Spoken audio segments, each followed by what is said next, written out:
Hello, this is Sweater Freak's Knitting Lounge, episode 30. I am Sweater Freak. My name is Jenny. I'm a knitwear designer here, known as Sweater Freak here, Instagram, Ravelry, same moniker and handle everywhere. If you're new to the channel, welcome. If you are a repeat watcher, welcome back, and I hope you liked today's episode. When did I do a last episode? It wasn't that long ago. But one of my objectives was to kind of have the episodes more or less consistently, or at least give you something new in each episode.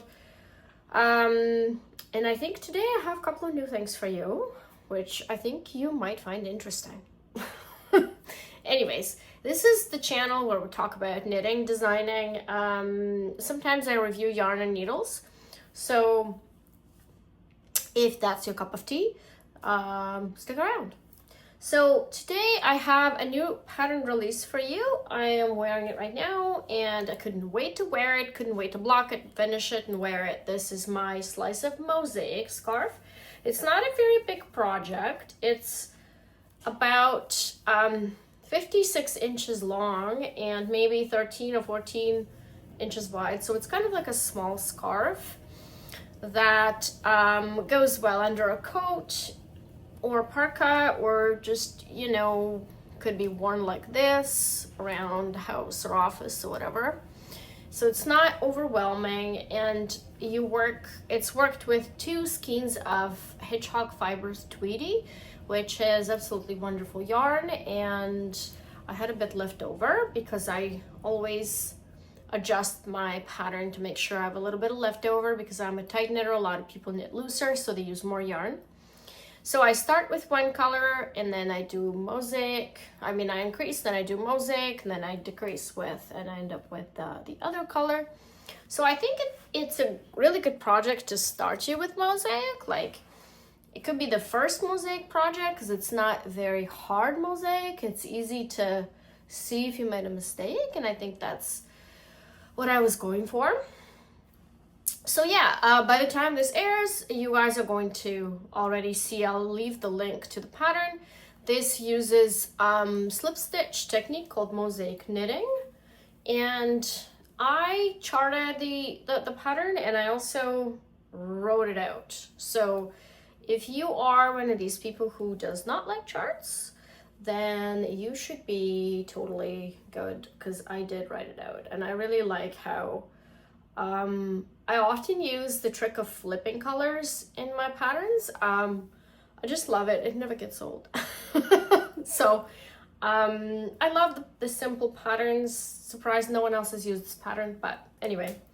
This Tweedy yarn is a DK weight yarn, so this is probably your next question. So it's DK weight yarn. I used just under 500 yards for the whole scarf. So I think if you are like me and you wear mostly monochrome clothing, this could be a fun accessory to add to your wardrobe. I'll just leave it here.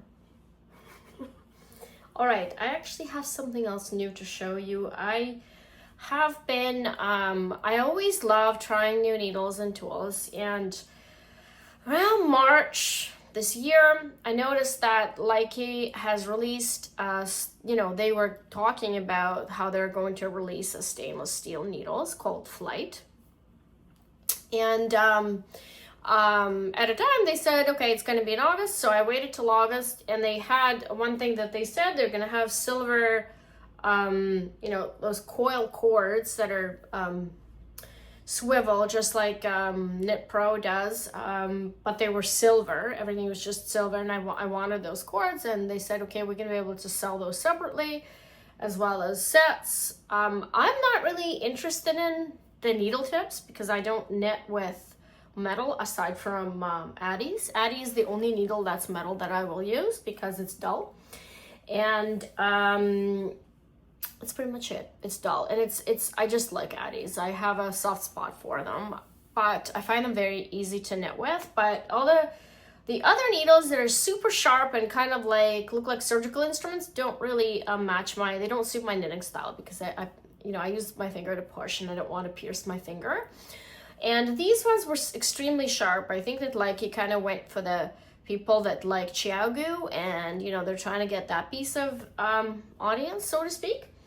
But I waited and I found a Canadian retailer, you know, that I was able to get the cords, which I wanted to get, and they came in absolutely beautiful packaging. I highly recommend Knitting Anxiety.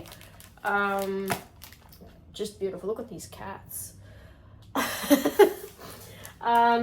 Just beautiful packaging with a pink paper. And when I got the order, I realized that I didn't order the correct thing. Now, the thing is with these is I didn't know up until I received my order, and I guess Lykke wasn't really precise and good in their marketing, because they didn't convey the message enough that there's two types of cords in size.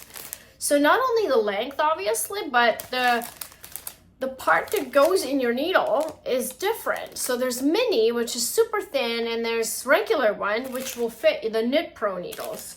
So I will show you something that sort of will give you an idea. So Knit Pro, or Knitter's Pride, you know how they have these,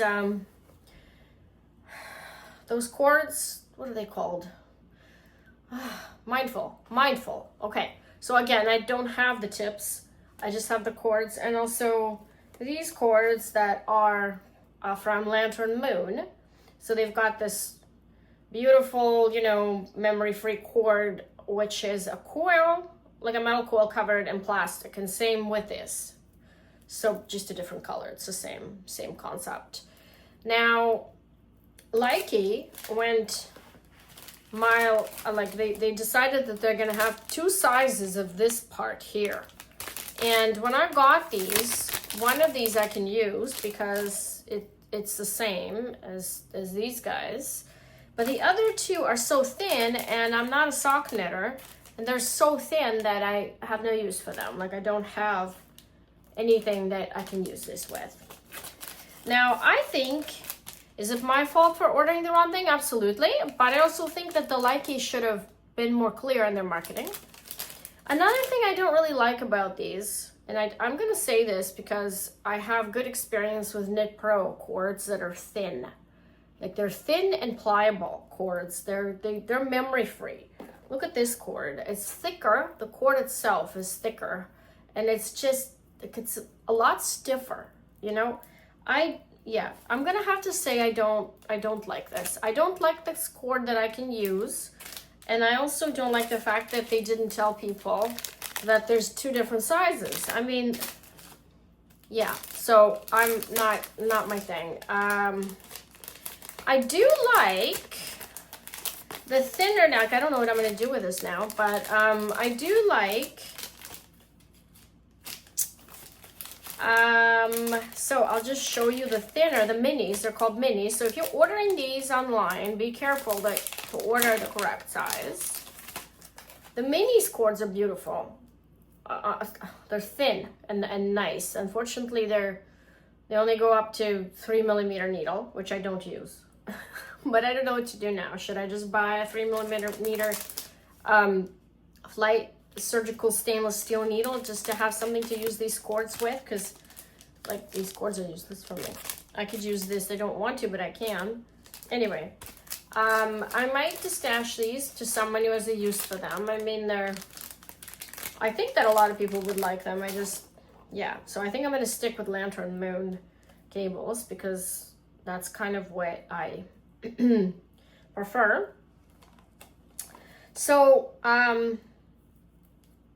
yeah, it was interesting. I think that they've definitely, you know, not as aggressive on marketing as Knit Pro, which has, you know, all these influencers that they are, you know, mailing the needles to, and there's always a lot of information about their product. I think these guys are they're not putting out as much information about this product. The reason why I say this, because I've never ordered the wrong thing. This is the first time.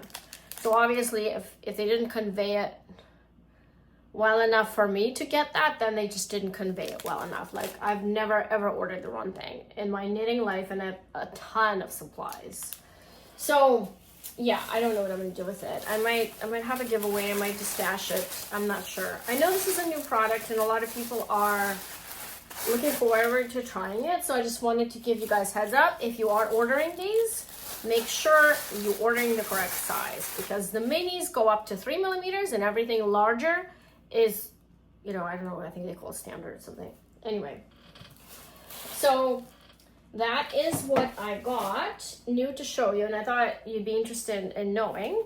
Now I wanted to also tell you what I'm working on.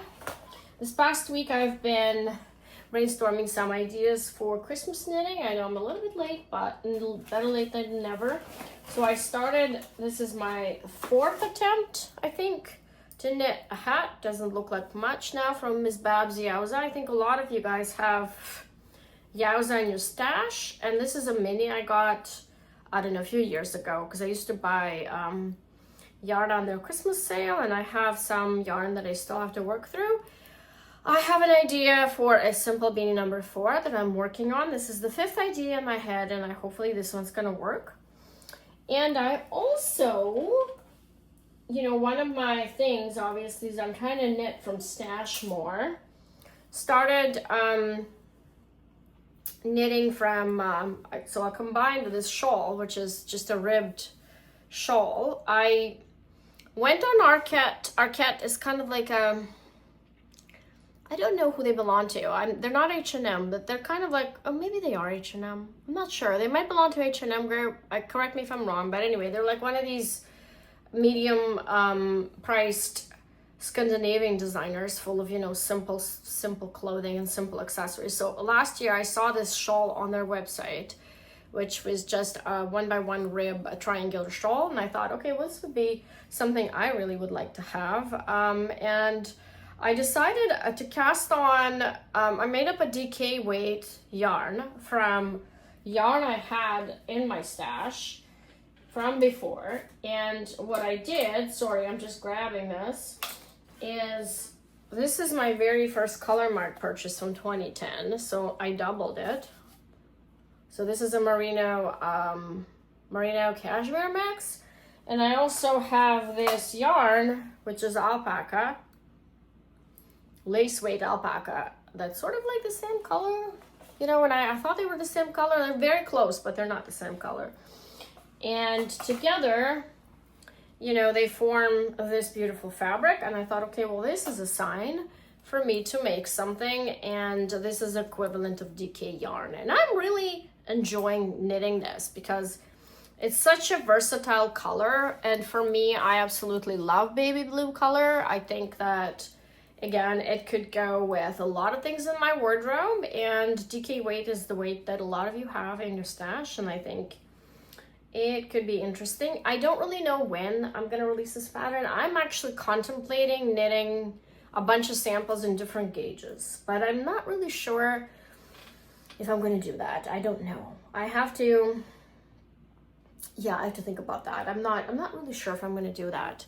I might just do like 2 samples in DK and kind of be done with it, because I'm kind of like, I want it to be this project, a project that I could just knit until I'm done with yarn and I bind off. I didn't want to have any complicated decreasing or anything like that where you have to weigh yarn in the middle.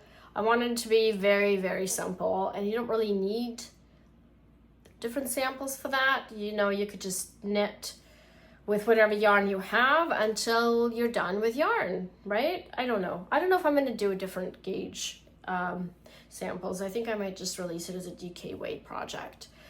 So these 2 I'm working on right now. I've got other projects on the go. And also I bought 3 cones from Color Mart, which again, those 2 are DK weight, and this is a lace weight that I want to hold with something else. I really love Color Mart because they have all these really nice classic colors that they get from designer mill leftovers, and I've been knitting with their yarn for a while. And especially now, because the trend of going back to solid colors is, you know, finally gained enough steam that we don't rush to the hand-dyed for every project now, and I've actually don't have a lot of hand-dyed left over in my stash. Or not hand-dyed, I should say, variegated and speckled. I like solid hand-dyed yarn. I knit with it quite a bit. It's just the speckled and variegated yarn, it's the yarn that I was never ever really 100% on board with. So I'm really happy to have the normal solid colors back, and for people to finally embrace the classic colors and the classic, you know, solid colors. But yeah, so I decided that DK weight yarn I could always use, and so I grabbed a couple of cones, especially because I've been destashing a lot of yarn, like I mentioned in my previous episodes. I've been destashing yarn that I know I won't knit with, so I had some spots open up in my garage. No, I'm kidding, I didn't. I still have too much yarn, but cones don't take up a lot of space. Anyway, that's all I have to update you for today, and I will have a promo. So the Slice of Mosaic will be on sale for introduction promo. I will put the code in the description, and if you are on my newsletter, open your mail, you should have a newsletter from me with a different code, even a bigger and better discount. So yeah, I'm hoping that you will grab a copy and knit it, and I might also use this pattern for a series of designs depending on how what the response is for this one. I personally really like this pattern, but I know some people find it sort of busy. Also, this pattern I wanted to mention also does not have any purling. So this is just it's a garter stitch based mosaic. Obviously, this would look different if you did a stockinette stitch based mosaic. It would have a totally different look, and that's what I like about mosaic, is you can just have the same chart and knit different things, you know, and just work different things with the same chart that would look different and with minimum effort, and the impact is much bigger. So yeah, another mosaic pattern, guys. I couldn't help myself. So yeah, I'm hoping that you will like this one, and as always, if you have a question, comment, or I have a form for you to submit a question. I don't check the form very often, but I do check it. So if you do have a question, you can also email me. Yeah, so that's pretty much it. And thanks for tuning in today, and I will see you in the next episode. Bye.